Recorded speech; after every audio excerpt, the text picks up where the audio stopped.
It is my great pleasure to welcome my wonderful friend and colleague Liz Jones to the Wheeler Centre today. Liz Jones has been the artistic director and administrator of La Mama Theatre in Carlton since 1976. That, my friends, is someone who is worthy of much long service leave. As a performing artist, Liz has worked with the experimental ensemble led by the wonderful Lloyd Jones continuously since 1973. She's also worked extensively with a number of directors and ensembles, including NYOD, Not Yet It's Difficult, Aphids, Ilbidgery, and The Rabble. They are all the hottest names in theatre, people, if you're not down with them. Liz has been awarded the Kenneth Meyer Medallion for the Performing Arts, a Green Room Lifetime Achievement Award, and in 2013, Liz was made an Officer of the Order of Australia. So it is my absolute honour and pleasure to welcome here today one of our great kind of elders of the Australian theatre industry, the one and only Liz Jones.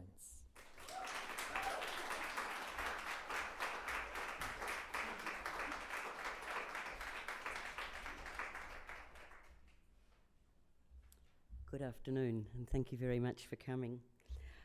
I'm going to instantly stray from my notes because I've just had a few thoughts in the last 5 minutes that aren't down here. It's interesting, I think, that both Betty Birstall, who founded La Mama Theatre, and myself actually came from non-theatrical backgrounds. And that probably partly informs what I'm going to talk about today. The two of us didn't meet in a theatrical context. We met in an educational context, arguing how, quite intensely, how you most effectively and respectfully educated Islamic girls in an Australian state school context. I guess that really does inform what drives La Mama and what I'm going to talk about today. But also, for myself, I will say that I think I have, as long as I can remember, loved deviant people. Different people who don't quite fit in or maybe take a stand or want to be noticed for some reason. The first love of my life when I was in grade 4 at Nelson Bay State School, where it was compulsory that you went to school without shoes on, was a boy called Timmy Lester, who was an Aboriginal, and he could run faster and play better footy than anyone else in Nelson Bay Primary, and I thought he was just the best. And as I say, that my life has gone on as an educator, working particularly with disadvantaged and kids who didn't fit into the mainstream in community schools, etc. And then that wonderful thing happened to me in 1971. I met Betty Birstall at that conference, and by 1973 had joined her in running La Mama. In 1976, when she decided to go and live in Greece, I took over artistic direction with Anne Eckersley, and well, I've been doing it ever since. Now, I'll just read you a couple of things and then I'll talk again. La Mama Theatre was established in 1967 to nurture new Australian theatre, and it has played an important role in the development of the Australian dramatic voice. It's been committed to a diversity of artistic approach to innovation and to exploring minority as well as general concerns. That's sort of our little manifesto that comes on the back of the books of scripts that we publish. I think the most inspiring artistic statement for me was by a man who we were, I think, privileged enough to have as our Prime Minister. It amazes me now that we had such a man as our Prime Minister. I yearn for it.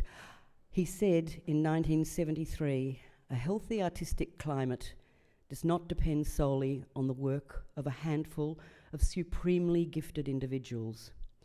It demands the cultivation of talent and ability at all levels. It demands that everyday work, run-of-the-mill work, esoteric and unpopular work should be given a chance. Not so much in the hope that one day genius may spring from it, but because for those who make the arts their life and work, even modest accomplishment is an end in itself and a value worth encouraging. The pursuit of excellence is a proper goal, but it is not the race itself. What a statement. Whew. I just get totally overwhelmed whenever I read that statement, because it is something I so dearly wish I had written myself.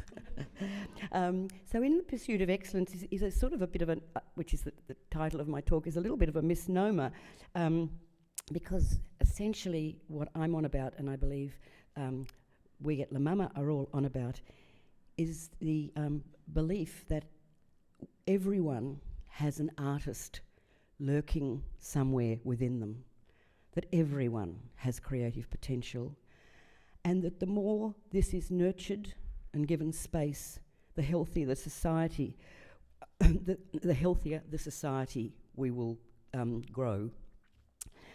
And in pursuing this broad, all-encompassing ideal, one of the outcomes is excellent of artistic product, but it, as Gough says, it is not the race itself. You know, yes, from La Mama we have produced David Williamson, The Removalist, Kate Blanchett, Alex Buzo, Norman Ahmed, Judith Lucy, John Romerell, Julia Zamiro, Jack Hibbard, Dimbula, Adam Zwar. It could go on and on. All these excellent, these people who have become part of what I suppose is the artistic canon of Australian theatre. But in their midst too, we have artists such as Tess Lysiotis, who in 1983 introduced to La Mama the notion of bilingual theatre, working in more than one language, initially in Greek and Australian, and then in other languages than that. And it's with great pleasure that I say that, you know, this year we will have a production in Italian and English. We will have a production in Palestinian and English, and we have already had readings in Mandarin and English. So that whole thing of working in languages other than English has become sort of a part of our fabric, a small part, but a growing part. Also, in our time, we worked very intensely with Richard Franklin, and in giving voice to his what had been previously film works, allowing them to become theatre works, and he then moving into a career as a theatre maker. And then he introduced us to collaborating with Ilbidgery, which we've been doing on and off now for about 15 years. We've worked with many wonderful, oddball, cutting-edge groups, ranters, Mary Helen's here, Sisters Grimm, Aphids, Beck's here. So many wonderful and inspiring companies that really are, at the moment, cutting through and being heard and giving voice to an entirely different Australian perspective. We also work intensively with AMES, Australian Migrant Education Services, and Caitlin is working with them at the moment. Our work with these people for the last 10 or so years has been with newly arrived refugees, and that has become a very important part of what we do, working both with the communities in Noble Park and Dandenong and bringing those communities to La Mama. We also work with disadvantaged people from the various missions. We bring people in and enable them to see shows for free. We've worked with Roomers, done quite a bit of work with Roomers, the magazine of the people who live in rooming houses around St Kilda, Big Issue, and on it goes. I think one of the things that I've experience, because I also am a performer, that the arts, and particularly for me theatre, allows me to do is it's to touch the dark side that is a part of all of us, to touch and acknowledge that side, and to respect it, and to see that it's there, and to work with it in a sort of constructive way.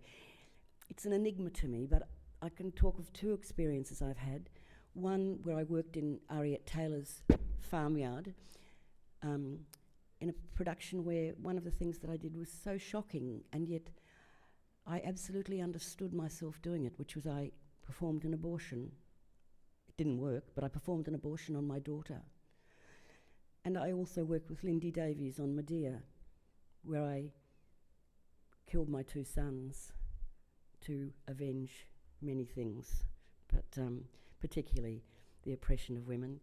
And so I thought that as a mother with two sons was extremely challenging. And I feel that theatre, in all its inclusiveness, in bringing people, whatever their predilections or thoughts or dark sides are, together, theatre performs a very, very vital function. And it's interesting in the way that it gives people a chance to look at the dark side of existence creatively and constructively, and still come out with a sense of humanity. Just think of King Lear in all its reverberations and computations and ways of being. David Milroy is a wonderful Aboriginal man. He was the founding artistic director of Yirrayakan Indigenous Theatre in Western Australia. And David gave a speech many years ago that impressed me. He was a rock musician. He wasn't a theatre person. But he said, I have become a theatre person. I entered that arena because I found it was the only really safe place where Indigenous people, blackfellas and whitefellas, could come together and work constructively and quietly in a very safe place. And I again love that definition of theatre being a place where people with very disparate views can actually come together and work in safety. We have a relationship at the moment with the St Andrews players. This is a relationship that went back to the fires when they went through St Andrews, and La Mama helped to get their theatre space going again, and got chemist friends to donate makeup and etc. etc. And this is a relationship that it's gone on being nurtured by Caitlin, our community outreach officer, and at the moment they're running a wonderful series. It's called A Pot, a Pie and a Play. You get a pot of beer, a pie and a play for $20 all up and in the pub. And of course, this attracts all sorts of people, including bikies. Isn't that, that just seems to me great that a local community can kind of see the potential and draw people together, and that something like that can arise as a phoenix from the ashes of the fire. Look, I know I am not out of time, but I think that's about as much as I have actually prepared to talk to you about, to you. So if that's fine, I'll give you back to Simon, and you can just ask me any questions you like about La Mama or whatever. Thank you.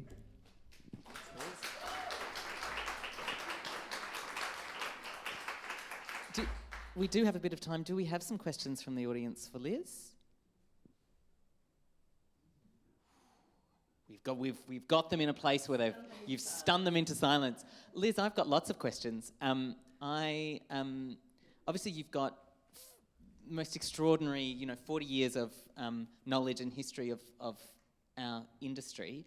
At the moment, we've seen in the last fortnight, we've seen our Minister for the Arts, George Brandis, talk about he believes very strongly in the power of the major performing arts organisations, so the MTCs and the ballets and the operas, because he says that they are interested in audiences and that independent artists are only interested in themselves.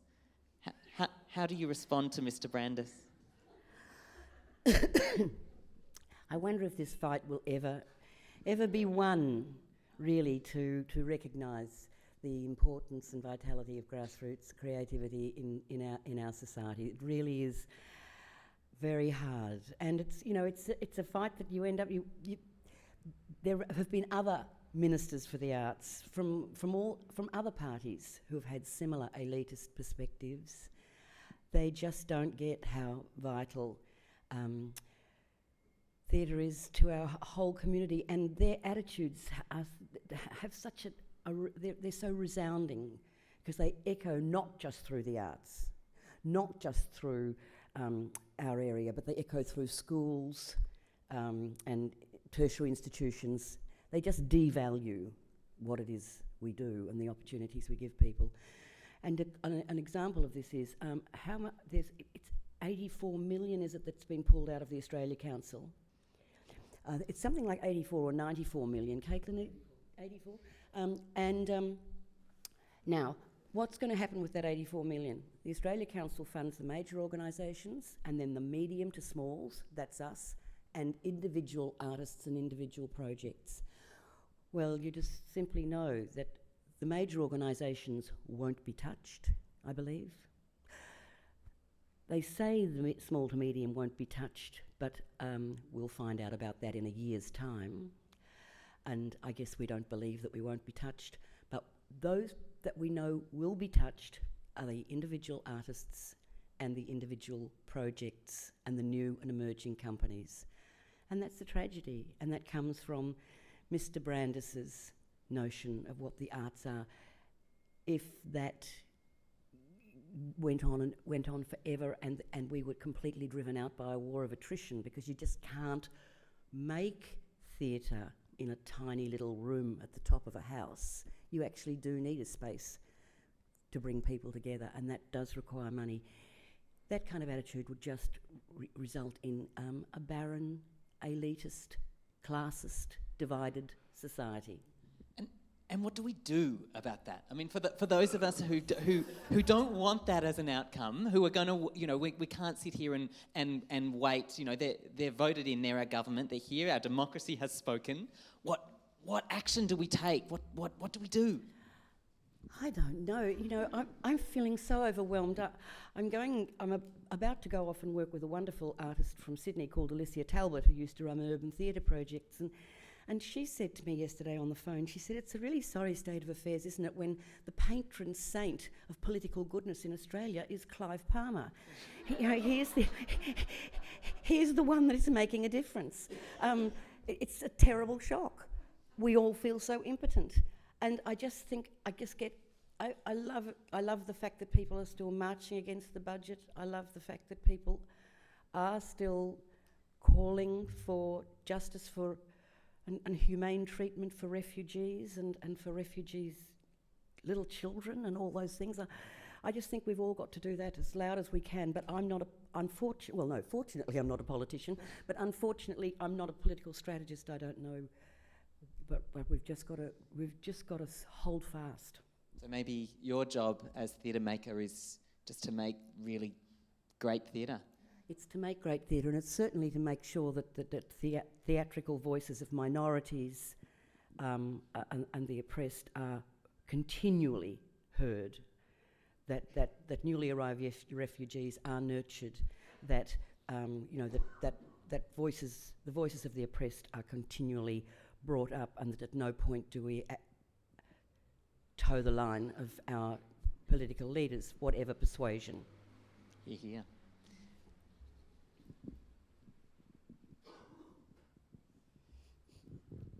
I'd just be interested in your view on the children of the world now and information technology. I'm just worried about the creative side of these children for our future art world. Oh, that's very hard, except that, it's always fascinating to me that when kids come to La Mama, and we run a program called La Mama for Kids. It's very active, and we certainly have programs for kids every month and school holidays, etc., etc. But outside that, I love the fact that when kids come into La Mama, they instantly start behaving theatrically and making stuff and doing stuff, and it's so important that we nurture, by example, that side of kids so that they don't become completely obsessed with online phenomena. And I guess it's just because of course you can't deny them the wonderful opportunities either of that media presents to them. So I just think, it is a matter of just continually encouraging, and I'm very aware of lots of grandparents doing this around the La Mama situation, which is quite wonderful, of letting them know there are other ways of behaving, that there are other means of communication other than social media and Facebook, of which I'm terrified. Can I have a quick show of hands? How many people in the room have been to La Mama? There we go. Does that make you happy?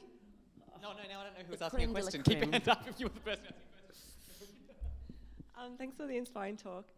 I work in Papua New Guinea at the moment, and as far as I know, there is no theatre industry in Papua New Guinea.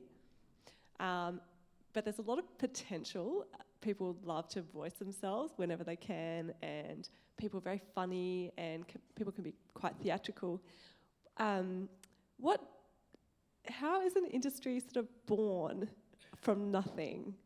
How are seeds planted, to create a small, very small dramatist kind of,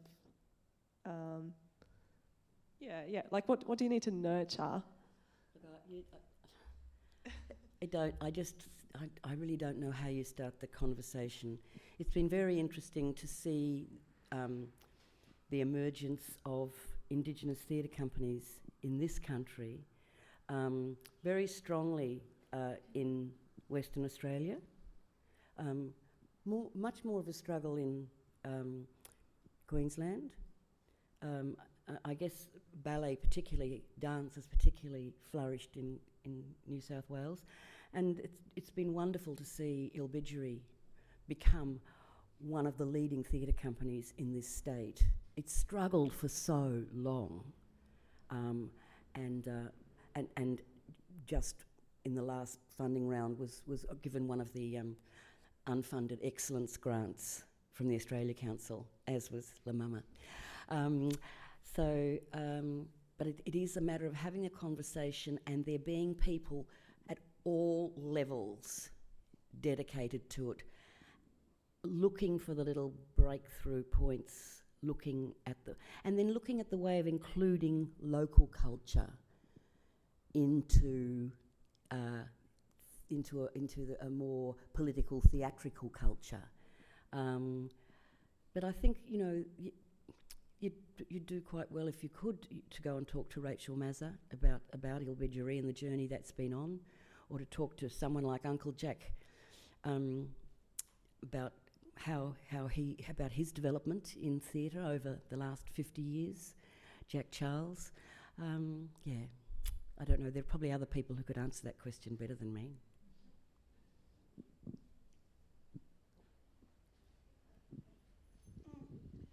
Sorry, I'd just like to make a comment on the bringing up of the children and relating to their electronic devices. I'd just like to comment that my 19-year-old today is visiting her very best friend in Ballarat who's studying theatrical arts, a friend that she's had since childhood when they've danced together, performed together. She's lining up some photography models there. And I think what all parents as well as academia need to realise that the only reason she was allowed to choose a range of very artistic subjects at school was because of a health problem. And there's often a leaning towards you must perform in academia and art is pushed to the side, or it's an additional extra. So as parents or as relatives of growing children, we have to acknowledge that academia is fine, but art has to be on at least the same level and encouraged by the schools, and not as a second best, but as a worthwhile activity. Yes, thank you. That needs to be taken on board. It obviously needs to be taken on board by academics who are working on curriculum and educational administrators and everyone, because it's you know, it is still a huge struggle in schools today to be an effective drama teacher, and for drama not to be seen as a subject that you do if you're not good at anything else. I certainly know I was deeply discouraged by my parents from doing any artistic subjects at school because they weren't going to lead me to a job. And so lots of my creative self lay buried until I became my own person at university and started to break out from that. So yeah, it's so hard. And having been an educator for 20 years too, it is just a constant battle in schools to give the creative arts the vital status they need, and for people to see how important they are. You know, one of the things I like to I sometimes think of, you know, is would someone like Ivan Milat have done all the things he did if he'd had a thoroughly creative, open, expressive education and maybe got rid of or expressed some of his darker side in a more constructive fashion? I don't know, but you know, there's so much, you know, when you think of the domestic violence levels and you know, racial hatred, all these things which you can see so clearly if you look into the creative industries, into painting, into dance, into theatre. You can see them just falling away, and you can see that these, plus the sporting industries, these are where people of all racial dispositions and types can come together and move, hopefully constructively. Some fall off on the wayside, but lots are saved through those channels. I just can't understand why these things are not recognised more in our society generally. That's probably enough, I think, is it, Sarah?